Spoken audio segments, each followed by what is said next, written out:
welcome all here to Ardine for the annual Henry Joy McCracken parade. I'm joined here by Paddy McCluskey from the band. He's going to tell us a bit about the march, the determination and how you feel on it.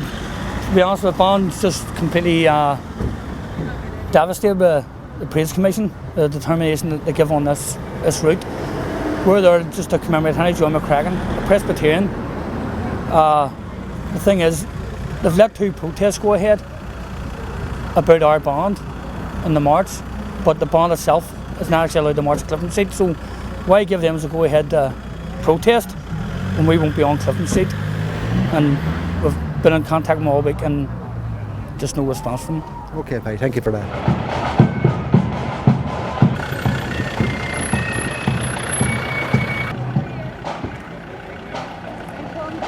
I've been joined by Sammy Cusick from the Henry Joy McCracken band, and Sammy's going to tell us a bit about the band. He's also going to give us his opinion on the Parades Commission decision. Sammy.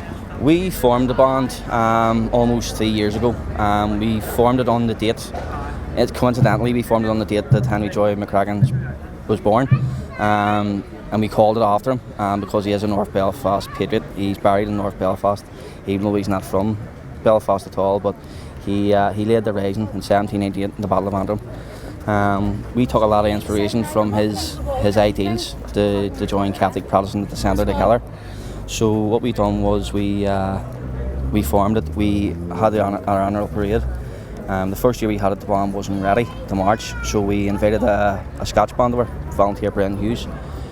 There was no restrictions on the march. There was no loyalist protest. There was really nothing the first year. It was a brilliant occasion. It was a family occasion, and we hoped to build on it. So the following year we decided to do it again. The only difference the following year was that it coincided with the National Hunger Strike commemoration in Bundoran. So we put it forward a week.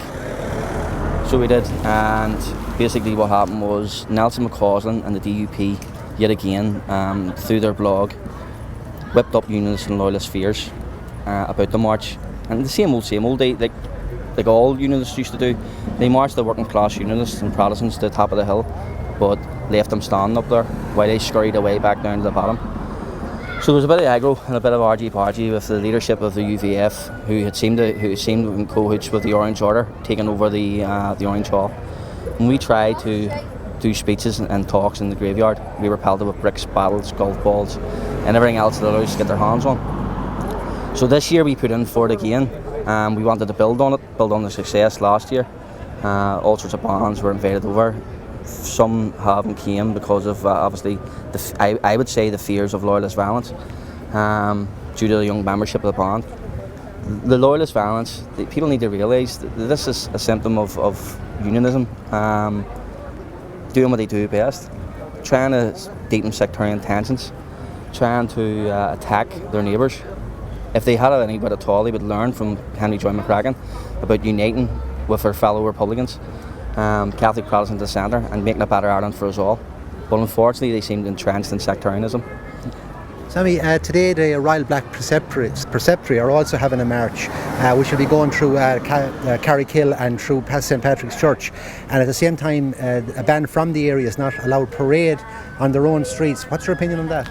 Well, it was quite ironic that a sectarian coat trailing exercise was able to march through a nationalist area when their own sort of people and their own band, because we have a lot of friends and supporters in Carrickhill, and actually some of our members came from the old Carrickhill band, wanted to march in an area where they're welcome. We were denied access. What they try to do, they try to chaperone us through back alleys and entranceways, and basically land which you couldn't walk across. And they wanted to do that, and we said no, we're not second-class citizens. This is well past the days when nationalists should be treated like that, and we're not taking it. So we made a stand, and we hopefully continue the stand next year as well, on the same date and the same time, and hopefully people see reason and we can continue on our route. Sammy, thank you very much for that. Thank you.